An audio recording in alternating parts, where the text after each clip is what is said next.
নমস্কার। শ্রীমদ্ ভগবদ গীতার অমৃত বাণী। শ্রীমদ্ ভগবদ গীতা ভারতীয় সংস্কৃতি ও দর্শনের এক অনন্য গ্রন্থ, যা যুগে যুগে মানুষকে জীবনের প্রকৃত উদ্দেশ্যে ও ধর্ম সম্পর্কে নির্দেশনা দিয়ে আসছে। ভগবান শ্রীকৃষ্ণ অর্জুনের মধ্যকার এই আলোকিত সংলাপ শুধু যুদ্ধক্ষেত্রেই নয়, বরং প্রতিটি মানুষের দৈনন্দিন জীবনের চ্যালেঞ্জ মোকাবিলার জন্য অত্যন্ত প্রাসঙ্গিক।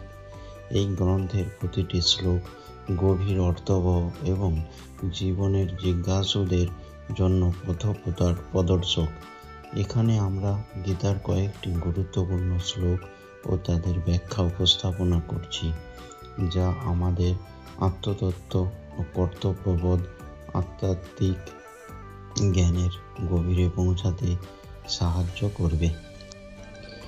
দেহিন অসীন যথা দেহে কুমারম যৌবনম জরা তথা দেহান্তর প্রাপ্তি ধীর তত্র ন মোহিত। এটির অনুবাদটি হলো, দেহ যেভাবে কৌমার, যৌবন ও জোড়ার মাধ্যমে তার রূপ পরিবর্তন করে চলে, মৃত্যুকালে তেমনি ওই দেহী এক দেহ থেকে অন্য কোনো দেহে দেহান্তরিত হয়।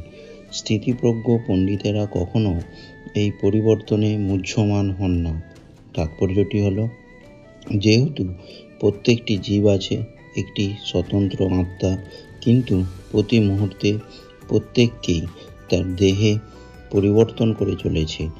তার ফলে কখনো সে শিশু, কখনো কিশোর, কখনো যুবক এবং কখনো বৃদ্ধ, এভাবেই সে নানা রূপ ধারণ করেছে। কিন্তু জীবের প্রকৃত সত্তা আত্মার কোনো পরিবর্তন হয় না। একসময় দেহটি যখন অকেজ হয়ে যায়, তখন আত্মা সেই দেহ ত্যাগ করে অন্য দেহ ধারণ করে। মৃত্যুর পর জড় অথবা চিন্ময় আরও একটি দেহ প্রাপ্ত হওয়া যখন অবশ্যম্ভাবী, তখন ভীষ্ম, দ্রোণাচার্য আদি আত্মীয় পরিজনের জন্য শোক করা অর্জুনের পক্ষে নিতান্তই নিরর্থক। বরং তাদের মৃত্যুর কথা ভেবে শোক করার পরিবর্তে তারা আনন্দিত হওয়া উচিত ছিল, কারণ মৃত্যু হলে তারা তাদের জরাগ্রন্ত বৃদ্ধ দেহ ত্যাগ করে নতুন দেহে প্রাপ্ত হবেন এবং নবশক্তি লাভ করবেন। পূর্বকৃত কর্মের ফল অনুসারে জীব নতুন দেহ প্রাপ্ত হয় এবং নানা রকম সুখ দুঃখ ভোগ করে থাকে। তাই ভীষ্ম, দ্রোণের মতো মহাত্মারা যে দেহত্যাগের পর জড়জগতের বন্ধনমুক্ত হয়ে ভগবত ধাম বৈকুণ্ঠে ফিরে যাবেন অথবা স্বর্গলোকে দিব্য দেহে প্রাপ্ত হয়ে নানা রকম সুখ ভোগ করবেন, সেই বিষয়ে কোনো সন্দেহ নেই। সুতরাং তাদের মৃত্যুতে শোক করা কোনোই কারণ ছিল না। যে মানুষ জীবাত্মা ও পরমাত্মার স্বরূপ এবং পরা ও অপরা উভয় প্রকৃতি সম্পর্কে সম্পূর্ণভাবে অবগত, তাকে বলা হয় ধীর। এই প্রকার মানুষ জড়দেহের পরিবর্তনের জন্য কখনো শোক করেন না। আত্মাকে খণ্ড খণ্ড অংশে বিভক্ত করা যায় না। এই যুক্তিতে আত্মা ও পরমাত্মার একত্ব সম্বন্ধে মায়াবাদীদের যে মতবাদ, তা গ্রহণযোগ্য নয়। পরমাত্মাকে খণ্ড খণ্ড করে বিভক্ত করার ফলে যদি জীবাত্মার উদ্ভব হতো, তবে পরমাত্মা হতেন পরিবর্তনশীল। কিন্তু সেই সিদ্ধান্ত পরমাত্মা যে অপরিবর্তনীয় তার পরিপন্থী।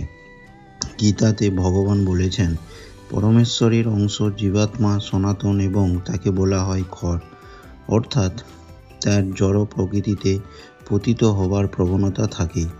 জীবাত্মা পরমাত্মারই অংশ এবং জড় বন্ধন থেকে মুক্ত হবার পরেও সেই পরমাত্মার অংশরূপেই বর্তমান থাকে।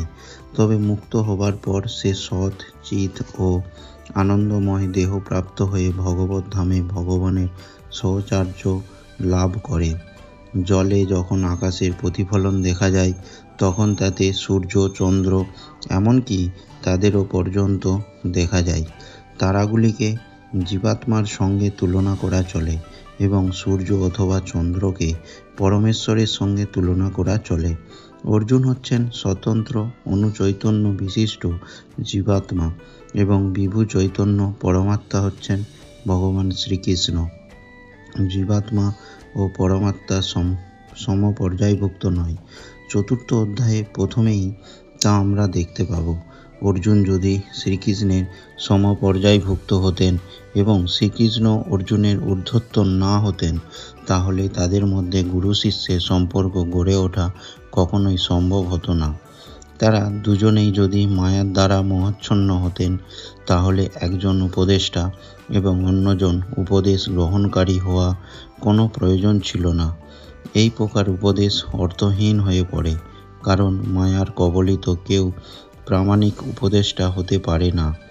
এই অবস্থান আমাদের স্বীকার করতে হবে যে শ্রীকৃষ্ণ হচ্ছেন পরমেশ্বর ভগবান, যিনি জীব থেকে অতি ঊর্ধ্বে অবস্থিত, আর অর্জুন হচ্ছে বিস্মরণশীল আত্মা, যা মায়ার দ্বারা মোহিত। শ্লোক 14। মাত্রা স্পর্শ তু কন্তেয় হে শীত উষ্ণ সুখ দুঃখদা আগম অপায়ীন অনিত্রা তান তিতিক্ষস্য ভারত। হে কন্তেয়, ইন্দ্রিয়ের সঙ্গে বিষয়ের সংযোগের ফলে অনিত্র সুখ ও দুঃখের অনুভব হয়। সেগুলি ঠিক যেন শীত ও গ্রীষ্ম ঋতুর গমনাগমনের মতো। সে ভরতকুল প্রদীপ সেই ইন্দ্রিয়জাত অনুভূতির দ্বারা প্রভাবিত না হয়ে সেগুলি সহ্য করার চেষ্টা করে। তাৎপর্যটি হলো, মানব জীবনের প্রকৃত কর্তব্য সম্পাদন করতে হলে মানুষের সহনশীলতার মাধ্যমে বুঝতে হবে সুখ ও দুঃখ কেবল ইন্দ্রিয়ের বিকার মাত্র। শীতের পর যেমন গ্রীষ্ম আসে, তেমনই পর্যায়ক্রমে সুখ ও দুঃখ আসে। সত্যকে উপলব্ধি করে দুঃখে ও সুখে অবিচলিত থাকাই মানুষের কর্তব্য। বেদে নির্দেশ দেওয়া আছে, খুব সকালে স্নান করা উচিত। যে স্বাস্থ্যের অনুশাসন মেনে চলে, সে মাঘ মাসের প্রচণ্ড শীতেও খুব ভোরে স্নান করতে ইতস্তত করে না। তেমনি গ্রীষ্মকালে প্রচণ্ড গরমেও গৃহিণীরা রান্না করা থেকে বিরত থাকেন না। আবহাওয়াজনিত অসুবিধা সত্ত্বেও মানুষকে তার কর্তব্য কর্ম করে যেতেই হয়।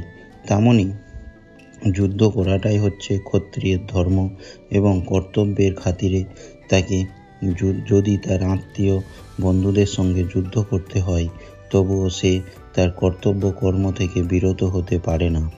শাস্ত্র নির্ধারিত অনুশাসন মেনে চলাটাই হচ্ছে সভ্য মানুষের লক্ষণ। এই অনুশাসন মেনে চলার ফলে মানুষের বুদ্ধিমত্তার বিকাশ হয় এবং সে তখন ভগবত তত্ত্ব জ্ঞান লাভ করতে সক্ষম হয়। এই জ্ঞানের প্রভাব তার হৃদয়ে ভগবত ভক্তির সঞ্চার হয় এবং ভগবানের প্রতি তার এই আন্তরিক ভক্তি তাকে মায়ার বন্ধন থেকে মুক্ত করে। এই শ্লোকে অর্জুনকে কন্তেয় ও ভারত নামে সম্বোধন করাটা খুবই তাৎপর্যপূর্ণ। তাকে কন্তেয় নামে সম্বোধন করার মাধ্যমে ভগবান শ্রীকৃষ্ণ তার মাতৃকুলের মহান রক্তের সম্পর্কে স্মরণ করিয়ে দিয়েছেন এবং ভারত নামে সম্বোধন করে তার পিতৃকুলের মহত্বের কথা স্মরণ করিয়ে দিয়েছেন। উভয় দিক থেকে তিনি সমূহান বংশজাত ছিলেন। মহৎ বংশজাত পুরুষ কখনো তার কর্তব্য কর্ম থেকে বিচ্যুত হন না। তাই শ্রীকৃষ্ণ তাকে জানিয়ে দিলেন, তার বংশ গৌরবের কথা স্মরণ করে তাকে যুদ্ধ করতেই হবে। শ্লোক 15। যম হি ন ব্যথয়স্তি পুরুষভ্য সম দুঃখে সুখমধীরম সো অমৃততায় কল্পতে। অনুবাদটি হলো, হে পুরুষ শ্রেষ্ঠ, যে জ্ঞানী ব্যক্তি সুখ ও দুঃখকে সম্মান জ্ঞান করেন এবং শীত ও উষ্ণ আদি দ্বন্দ্বে বিচলিত হন না, তিনি মুক্তি লাভের প্রকৃত অধিকারী। তাৎপর্যটি হলো, যে মানুষ সুখে দুঃখে সম্পূর্ণ অবিচলিত থেকে তার পারমার্থিক উন্নতি সাধন করতে দৃঢ় প্রতিজ্ঞা হন, তিনি অনায়াসে এই ভাব যন্ত্রণা থেকে মুক্তি লাভের যোগ্য হন। বর্ণাশ্রম ধর্মের চতুর্থ আশ্রম সন্ন্যাস অত্যন্ত কষ্ট সাপেক্ষ পথ, কিন্তু যে মানুষ তার জীবনকে সার্থক করে তুলতে চান, তিনি সমস্ত রকমের অসুবিধা সত্ত্বেও এই সন্ন্যাস আশ্রম গ্রহণ করতে দ্বিধা করেন না। সন্ন্যাস আশ্রম গ্রহণ করলে মানুষের তার সব রকম পারিবারিক বন্ধন ছিন্ন করতে হয়। স্ত্রী, পুত্র ও পরিজনের এই বন্ধনমুক্ত হওয়া খুবই কষ্টকর, কিন্তু যিনি এই বন্ধন থেকে মুক্ত হতে পারেন না, নিঃসন্দেহে তার পারমার্থিক জীবন সার্থক হয়ে ওঠে এবং অচিরেই তিনি ভগবত দর্শন লাভ করেন।